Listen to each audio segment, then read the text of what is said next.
Welcome to the Explainer. So, you've got a little extra backyard space, and you're probably wondering, can an accessory dwelling unit, an ADU, actually pay for itself in 7 years? Well, today we are looking way past the hype. We're going to dig deep into the real financial roadmap and show you exactly what separates a wildly successful real estate investment from a project that, frankly, never even breaks even. Let's get into it. Okay, right out of the gate, we need to shatter a massive myth. $275,000. Yeah, take a second to process that number. You know those stories about building an ADU for under 100 grand? Listen, unless you're miraculously converting a basement that already has plumbing ready to go, building a brand new unit for under 100K is just a DIY fantasy. $275,000 is the actual national median cost right now. We really need to ground ourselves in financial reality from day one so you can truly understand what you're investing in. So to hit that 7-year return on investment, we need a solid plan. Here's our roadmap for today. We'll kick things off with the sticker price solution, break down the 3 cost buckets, talk about how to actually vet your ADU builder, look at what changed in 2026, and finally dive into the true ROI. All right, Section 1, the sticker price illusion. We really need to look beyond that base cost to see why so many homeowners end up absolutely shocked by their final price tag. Now, you've probably heard the great debate, prefab versus stick-built. It happens all the time. People see this super cheap online price tag for a prefabricated box and think, jackpot, I found a massive loophole. But here's the thing. While factory efficiencies absolutely save time on framing, the total project cost almost always ends up being incredibly similar to a custom stick-built unit. Why? Because site work is the great equalizer. It doesn't matter how the box was made. You still have to pour a foundation, run utility trenches, rent cranes, and handle all the final hookups. You simply cannot bypass the unpredictability of the dirt in your own backyard. And that brings us to this point. The biggest mistake is confusing the cost to build the box with the total project cost. Anchoring yourself to the bid for just the physical structure, that is a huge trap. The box itself is literally just one piece of the puzzle. If you're only budgeting for walls and a roof, you are setting yourself up for thousands, and I mean thousands of dollars in surprise expenses. Which leads us perfectly into Section 2, the 3 cost buckets. Let's see exactly where your budget is actually going. I want you to think of your total ADU cost kind of like an iceberg. Your hard costs make up about 65% of your budget. That's the visible tip of the iceberg, right? But lurking underneath the water, you've got soft costs taking up 15% and site work taking another 20%. Those are the hidden chunks. And trust me, if you ignore those smaller slices when planning your finances, they will completely sink your budget. So let's break down exactly what each of these buckets actually holds.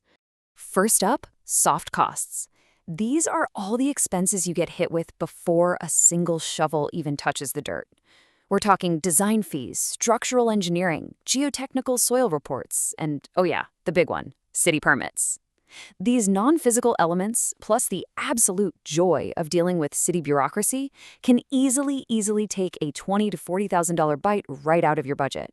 It's a totally unavoidable phase, and it's absolutely critical to account for it from day one. Next up is site work. And hey, pay close attention here, because this right here is the absolute #1 cause of budget overruns. It's the great unknown. This bucket includes your excavation, grading, pouring the slab, and crucially, running new utility lines across your property. Just to put it in perspective, if your current main electrical panel is maxed out, you could be looking at a $5,000 to $10,000 service upgrade alone. Or what if you have to trench through solid rock just to run a new sewer lateral? This bucket is entirely specific to your property, and it demands a really healthy financial cushion. Finally, we get to the hard costs. This is the visible construction phase that most people mistakenly think is the entire price tag. It covers the framing, the roofing, plumbing, electrical rough-in, drywall, the whole shebang, including your final finishes. But remember the iceberg. As crucial as this step is, it usually only represents 60 to 70% of your final all-in number. If your project only pencils out based on this phase alone, you are gonna bleed cash when those other 2 buckets come due. All right, now that we know what things actually cost, let's shift gears to Section 3, vetting your ADU builder. We need to know what questions to ask to hire the right human being who will actually protect these numbers. You absolutely have to ask the right questions, and this right here should be the very first one you pose to any contractor. Is your bid a fixed price proposal for the full scope, including all site work and utility connections? You need to know for sure if you're looking at a real, comprehensive number or just a loose estimate that deceptively leaves out expensive trenching or utility upgrades as mere allowances that are just going to balloon later on. So, what are we listening for? The right answer. A true professional will look you in the eye and say, yes, their bid is a fixed price based on an actual physical walk of your site.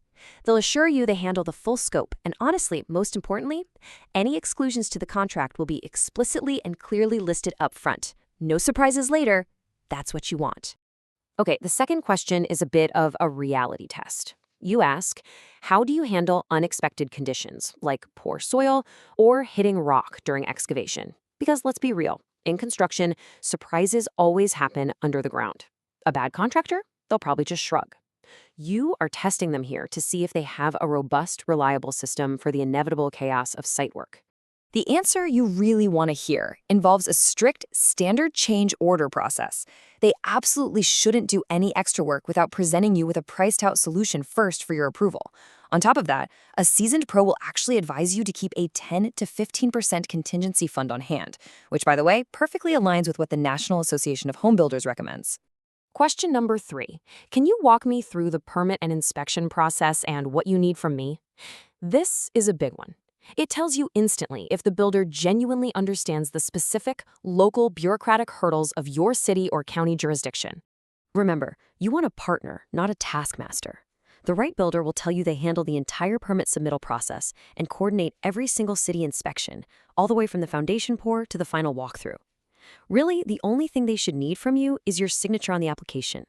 A good builder absorbs that paperwork nightmare for you, saving you months of incredibly costly delays. Moving right along to Section 4, what changed in 2026? We need to look at the new stability in the market and why understanding the current landscape is absolutely key to your strategy. Let's see how things have shaped up to build a much more stable picture today compared to just a few years ago. First off, interest rates have settled. They might not be at those crazy historic lows, but they are predictable, which means HELOCs and construction loans reliable again. Second, supply chains have finally normalized. Those massive material delays, mostly gone. We're pretty much back to a standard, reliable 6 to 8 month build schedule. Third, we have clearer building codes in place now with wider adoption of the 2024 IRC. And finally, those federal tax credits under the Inflation Reduction Act still active. That means you can actually offset costs by installing high-efficiency heat pumps or solar panels. It's actually a really advantageous time to build if you plan it right. Which brings us to our final section, Section 5, the true ROI. This is where we reframe this entire project from being a daunting expense into a truly strategic investment. The return on investment here is incredibly holistic. On the financial side, if you stick to the right budget, rental income can generate a full payback in about 7 years. Plus, it significantly bumps up your property's overall resale value. And this is super important for homeowners who are constantly worried about the government. While your property taxes will increase, it typically only triggers a proportional increase based on the new unit's value. It doesn't trigger a full reassessment of your original home. Phew. And beyond the money, the non-financial ROI is just massive, offering highly sought-after multi-generational living options for aging parents or maybe even adult children. I want to leave you with this final kind of provocative thought from our source material. Are you building a backyard shed or a small home? Because an ADU only pencils out when it is treated with the exact same seriousness as a small home build.